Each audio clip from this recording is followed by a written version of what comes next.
Hey everybody,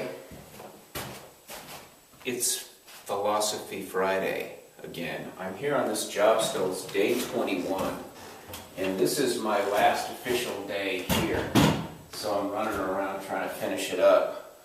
What I'm doing right now is this paint covered passably well, but there's some thin spots. So I'm going around and I'm catching all the thin spots.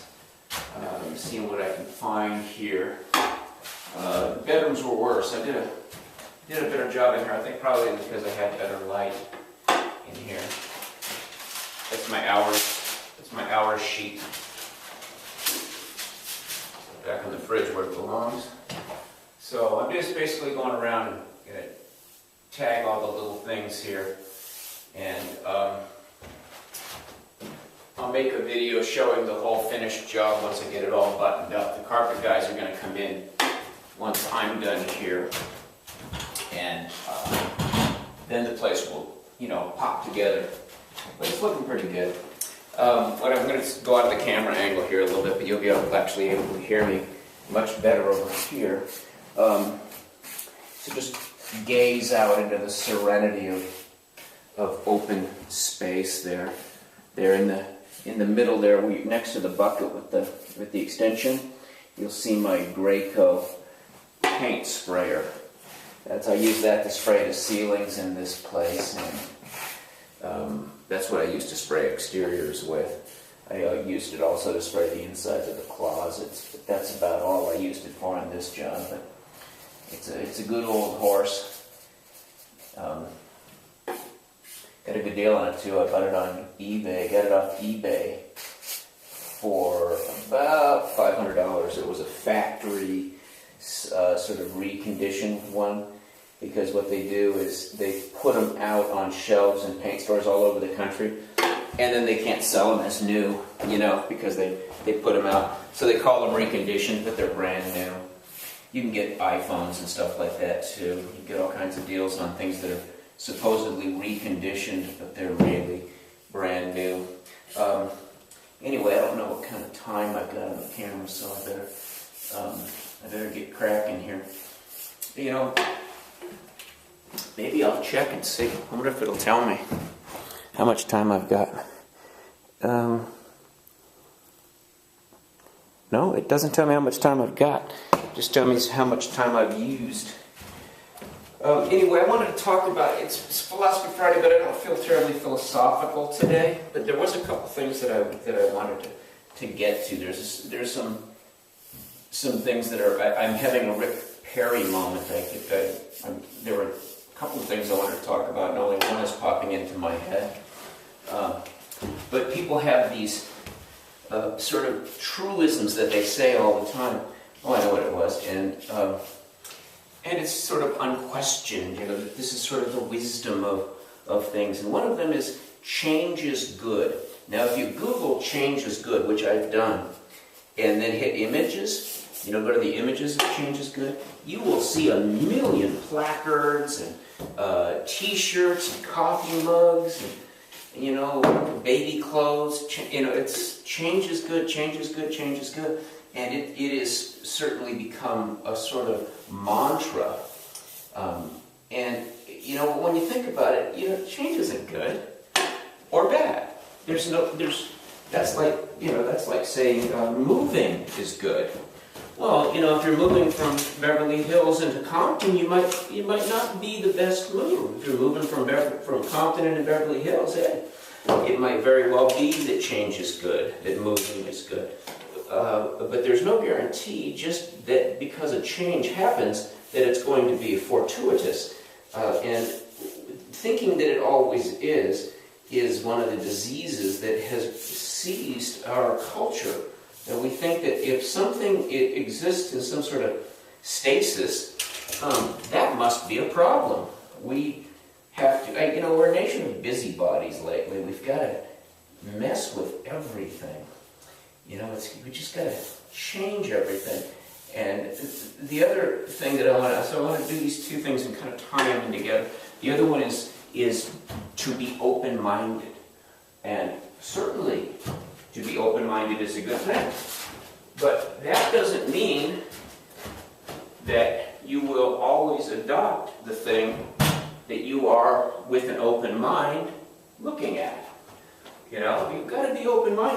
people tell you that you have to be open-minded, what they're really saying is they're about to suggest to you something that that isn't going to strike you quite right, and they want to guilt trip you into feeling like an old fuddy-duddy if you don't say okay.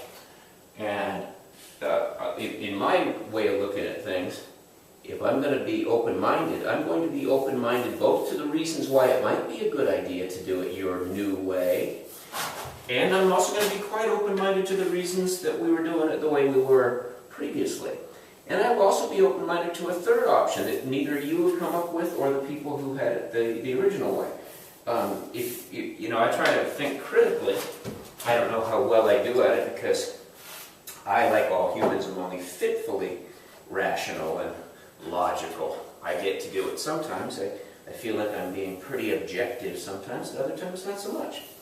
Of course, I always think that I am right on until, looking back at it later and going, wow, what was I thinking there? So the wisdom of getting a little older bids you to make that assumption in advance and say, okay, maybe this is one of those times that my great idea might not be such a good one, so take it a little bit slow and look for a little counsel as one goes.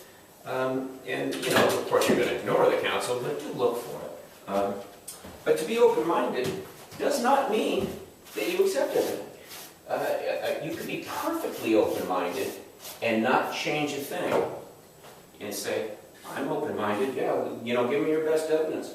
Well, we want to do this, we want to do that, we want to, make it easy for teenage girls to get, the pill. We want to make sure that little girls can dress like tramps in 4th grade because it's, they're expressing their healthy sexuality. And when those same little girls end up on, in pornography a few years later, you think, well, maybe that wasn't a good idea. Maybe me being pliable and malleable to the new idea, embracing change because change is good, and being afraid to be considered not open-minded because being open-minded is good, I may have co-signed something that ends up being quite destructive and bad. Maybe there are perfectly good reasons why we have traditionally asked little girls to dress modestly. And this does not mean you're reactionary or a cave person if you are open-minded to what those ideas might be. There are perfectly good reasons that we do a lot of things. And some of those things have become outmoded. I've changed my thinking quite a bit on gay marriage. Gay marriage, I think there are some very good arguments against gay marriage because I understand what the arguments are in terms of trying to promote heterosexual marriage. It's tough enough to get men to try to get on board with marriage, which is a very civilizing and calming influence on the male of the species. Men need a lot. Kids need to have moms and dads whenever possible. So there's good reason to promote that. But I'm not entirely convinced of the arguments against it, even the really good ones, even the ones that have nothing to do with biblical learning and or some sort of fear of that people will stop marrying or because the gays have devalued it and now they don't want any part of it because they are homophobic. Arguments that have nothing to do with any of that, but are more societal based. I think there are some very good arguments. And I was open-minded to those arguments, which got me in a hell of a lot of trouble with my friends on the left. Just by saying, well, let's look at this thing before we say what you're saying. You folks on the left say, look, somebody wants something that doesn't now exist, and we don't want to say no to anybody. We don't want anybody to feel at all left out. It is our credo that all people must be given what they demand as long as they are not conservative. That's our credo here on the left. So we just adopt it. Somebody suggests something, oh, gay marriage, okay, great. We are all for it. And on Facebook, everybody's profile picture changes to the little equal signal. And I had a great one. I can't remember what it was. I had a great snarky one. I can't recall what it was. And just by suggesting that we actually think about all the reasons for and against without prejudice, just take a look, think it through. I was, called a homophobic bigot, perhaps 100 times while that debate was going on. And it was kind of interesting that, my gambit in that was, look, I just have the same opinion that Obama does. And that usually would cause people to shut up. And then Obama went and changed his opinion and instantly became the sort of champion of the gay movement overnight. And it was immediately forgotten that he held exactly the same view that I held at that point. And I was called a bigot, and no one seemed to catch the cognitive dissonance of calling me a bigot and calling Obama heroic for having changed an opinion that was identical to mine till days earlier. No one seemed to be bothered by that. It's not the kind of thinking that you run into that would allow people to have that sort of intellectual honesty. And my friends on Facebook are a pretty good lot. Of course, some of those weren't so great, so I had to shit can. But it's sort of a fear of, like so many other things, you fear being called closed-minded.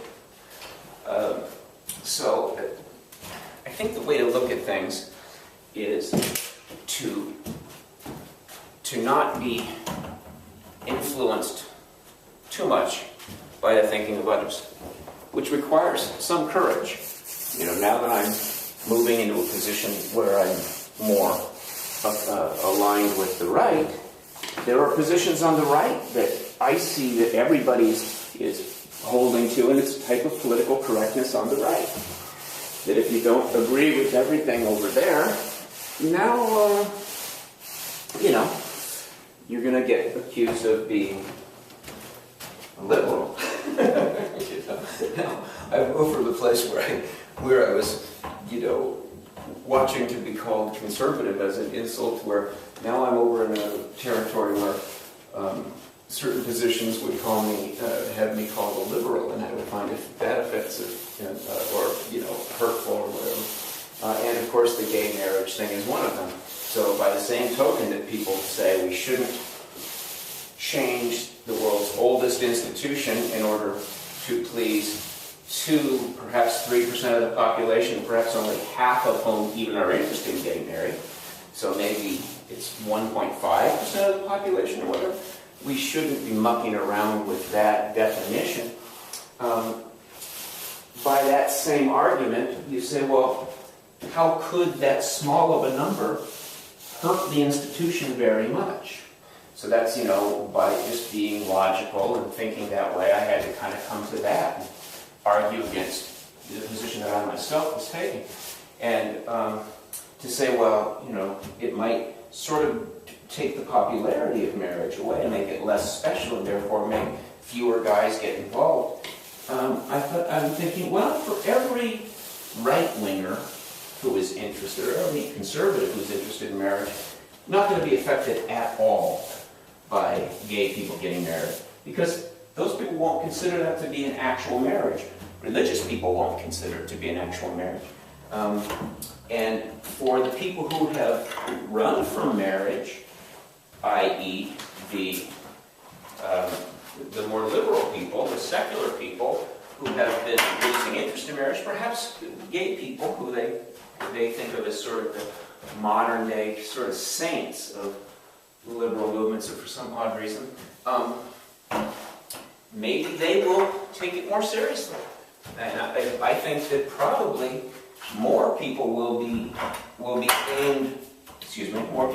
aimed toward marriage who we would like to marry than will be discouraged from marriage, because those in a sort of sense of preaching to the choir, the ones that are thinking of marriage already are already convinced.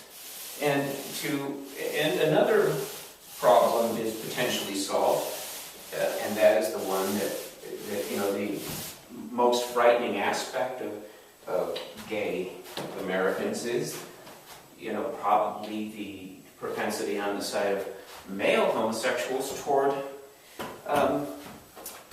it's what I'm looking for, sort of promiscuous casual sex. And anything that sort of mitigates against that is a good thing, right? So I don't really see how this does all that much damage to it. I do agree with the fact that it is silly and pushy for gay people to insist upon it. I'm unconvinced entirely of the argument that people will not be allowed to go and hold their loved one's hand while they die. I think that's just bullshit. I can't imagine somebody seeing two people who love each other, one of whom is ill. Just keep my light. Health professionals saying, no, you can't go in there because technically you're not a family member. I don't see that happening very often. The other thing is, people are unable to inherit a house. Nonsense. What are they talking about?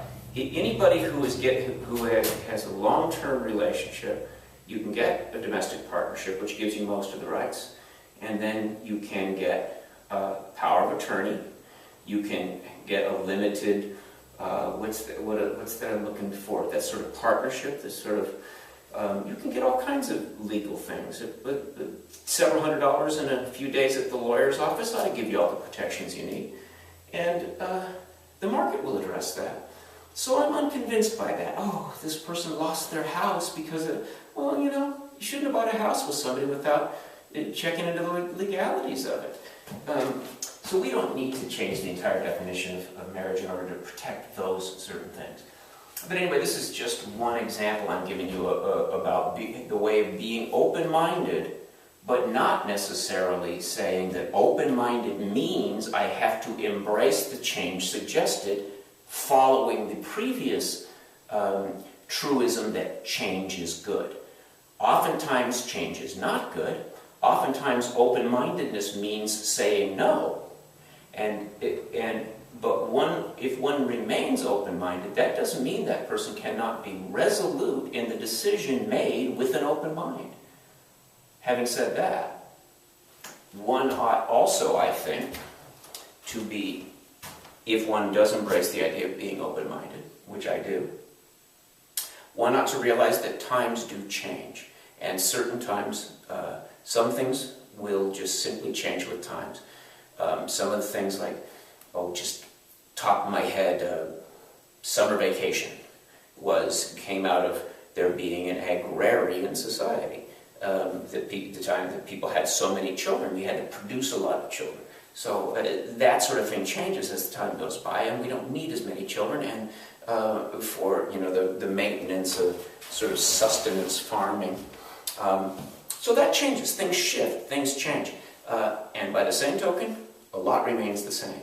And with my general sort of evolutionary philosophy, I tend to say, look, the things that are the societal structures that are rooted in causing people, in seeing people as they really are, not angels, that have been sort of injected into these sort of meat puppets, and at any moment we could turn into transcendent angelic creatures of light. Don't buy any of that. I see people as problematic and highly intelligent, but highly influenced, easily influenced, having not quite a herd mentality, but certainly a pack mentality, and the social strictures and structures that keep people as well behaved and satisfied and productive and happy as possible ought never be changed willy-nilly by people who don't even understand what people are, and or by people who are under the influence of a sort of ideal that humans are basically good, for instance, or that humans, left to their own devices, will go off and form communes, and life will be one long snuggle. I don't buy any of that shit. So the stuff that is keeping us from killing each other, I'm going to fight to keep in place, usually, unless somebody really convinces me through logic that maybe my concerns are unfounded. So anyway, that's Philosophy Friday. I know it wasn't much. It's the best I could do. If you like what you hear on these little things, then please, what's what I'm looking for? Subscribe. Become a subscriber. I don't know what that means. It's not like anything will be sent to your home. Do that, okay?